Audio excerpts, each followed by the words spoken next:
everyone, and welcome to Read This Now, the weekly webcast where Brad Gustafson and I share two books that we love and that we think you should read. When, Brad?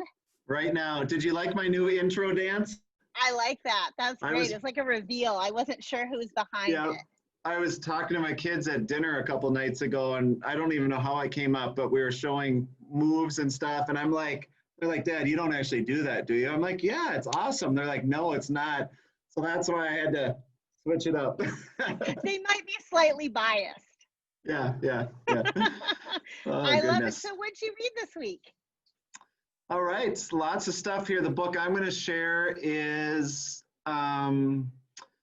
one that you feel in your soul for lots of different reasons. Wow. So I'll share the book in a second. Super quick story. So when I got to the end of it, I was reading about why the author wrote the book, and that's always really special too, especially if it's a profound book. And I underlined it. Hold on a sec. I don't want to give away the book yet, so bear with this little teaser.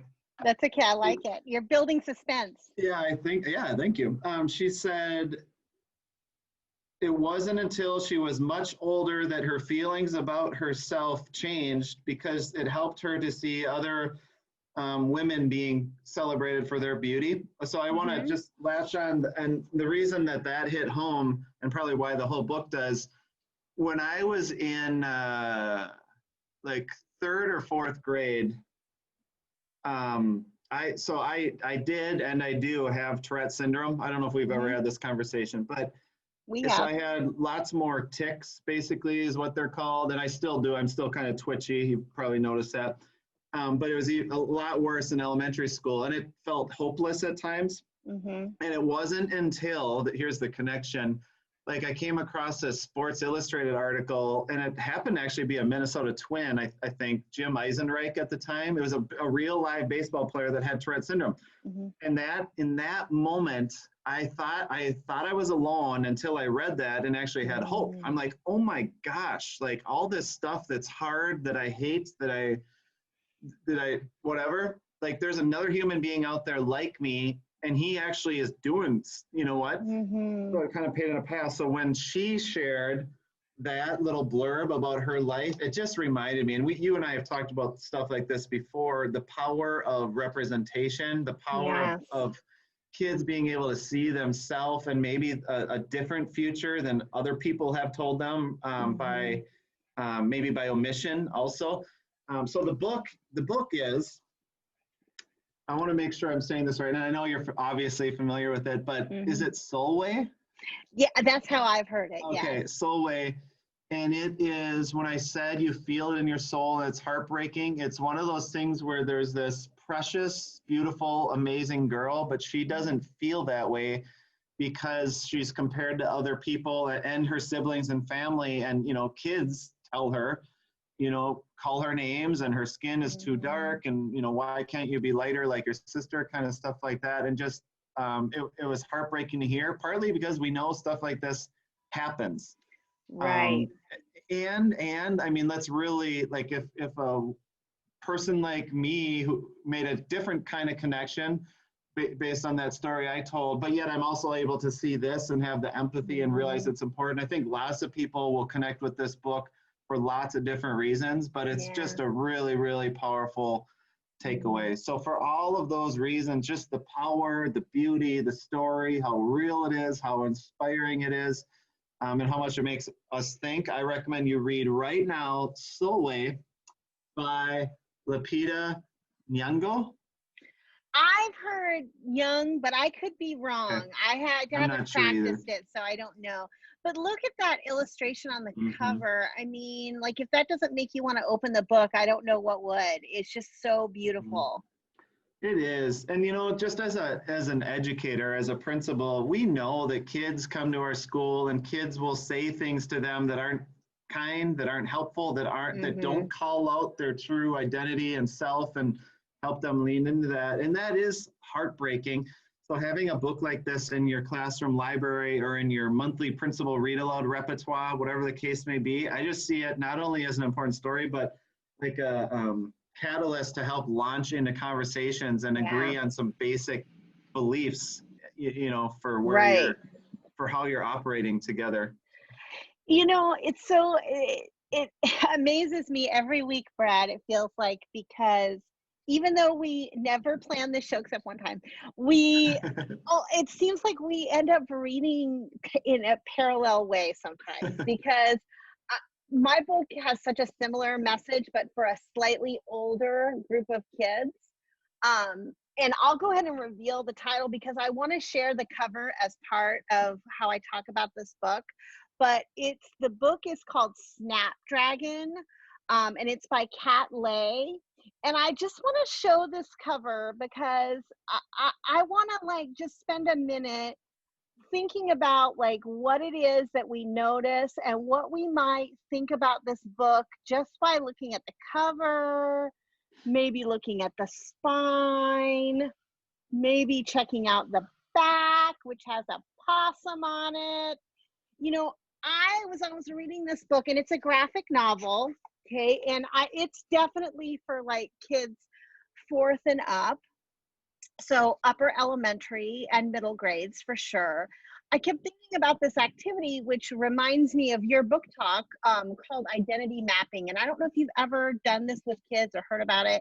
I can't tell you who invented the idea of an identity map, but the people who showed me about them first are Chad Everett and Sarah Ahmed.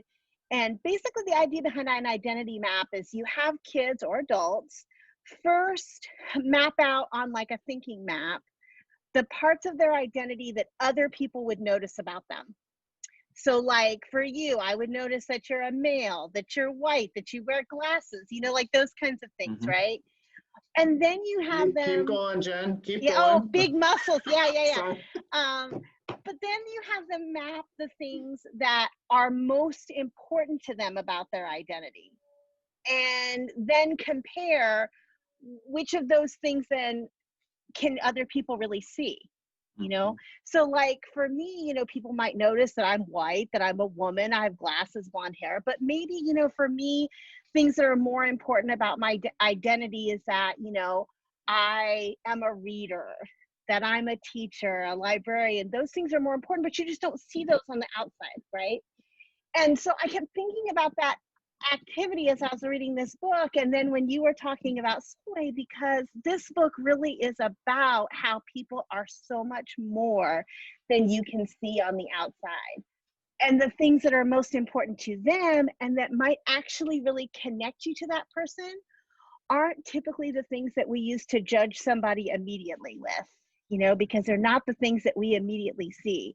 Snapdragon is about a girl named Snapdragon. Her name is Snapdragon, and she lives with her mom, who is a full-time student and works all the time and tries to keep their little family together, and leaving Snapdragon, who is in, I think, 5th grade, kind of on her own most of the time. She lives in a trailer park, and she has to be responsible for making dinner and keeping up with their 3-legged dog, whose name is Good Boy. And when she goes to school, the people at school see her as this kid from the trailer park who is a girl but doesn't necessarily like to dress in girly things, and they view her by that identity, when of course she's so much more than that. And she has a friend in the trailer park whose name is Lou, who is seen as the youngest brother of 2 older boys who have a reputation for kind of fighting, and he's viewed by the things that people can see on the outside of him and what they know of his family. And of course, they are so much more than that. But the story really begins when Good Boy, the 3-legged dog, gets lost, and Snapdragon finds herself on the porch of this old woman in town who has a reputation for being a witch. Everyone tells stories about this woman being the witch at the edge of town. And of course, as she meets, the 2 of them connect and form a friendship and an unlikely sort of business partnership. They learn that each of them is not only so much more than what the rumors and what they look like on the outside, but also that they are connected in ways that are really, really important, as all human beings are. So I just loved this book. It made me think about all the ways that we can teach kids to look beyond just what they see or what they think they know about a person to find out what really, really matters about them. But I also loved that towards the back of the book, the author goes through and gives kids lessons for how to draw some of the different characters. So for kids who maybe just will be into the cool drawings of the book, that they can just love it for that and don't have to have all some about. Right, exactly. So it's called Snapdragon. It's by Leyh, and I think you should read it right now. I loved it. Positive book feels, right? Positive emotions connected That's right. to holding a book. It wouldn't be a show if we didn't name drop just a little bit, because that's fun, right? But I had a John Shu moment with Kate DiCamilla because of Winn-Dixie, when you were talking about the evil witch in the what didn't Winn-Dixie have kind of this mysterious woman who everyone said stay away in the neighborhood? I read that relatively recently, so I made a little mini connection there. And I get the name drop, right? Yeah, well, of course. But I think that's a common thing in a lot of, especially small towns, or even in big cities in your apartment complex. You know, there might be somebody who lives on the 5th floor that is somebody you're supposed to, you know, stay away from for whatever reason. But when you get to know them, you know, you find out they're more than what people say about them.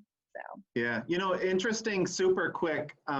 So when I wrote Reclaiming Our Calling, I did talk, a big part of like the core of this work we do, I feel, is in the kids and teachers and everyone's identity. Like that's a main thing.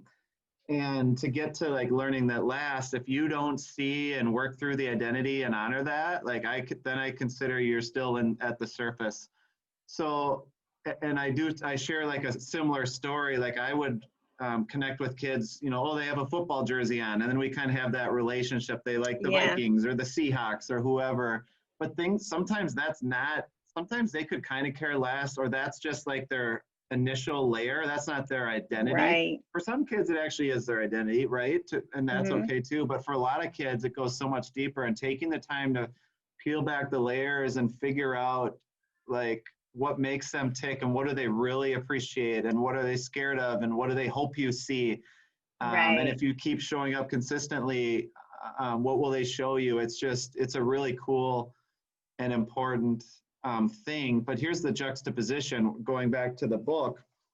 Sometimes are those core identity pieces, sometimes they are more outward, that people identify with, and that they're really proud of, like you know, and skin color could be part of that. So when I think about this book, I think about how extra hurtful it is. I mean, when people were ripping on her for her skin color, it's not like they're just making fun of a Minnesota Vikings jersey, right? I mean, it's a completely different core thing. You've taken me to this deep realm with your book talk, Jen. I have all the feelings, all the thoughts. I think it's such a critical conversation because it's not binary, right? Like it's not there's one right or wrong way to do this. It's about seeing entry points for conversations with kids, not assuming that the Minnesota Viking jersey is a part of their identity, but seeing it as an access point to have conversations so you can learn more about that kid.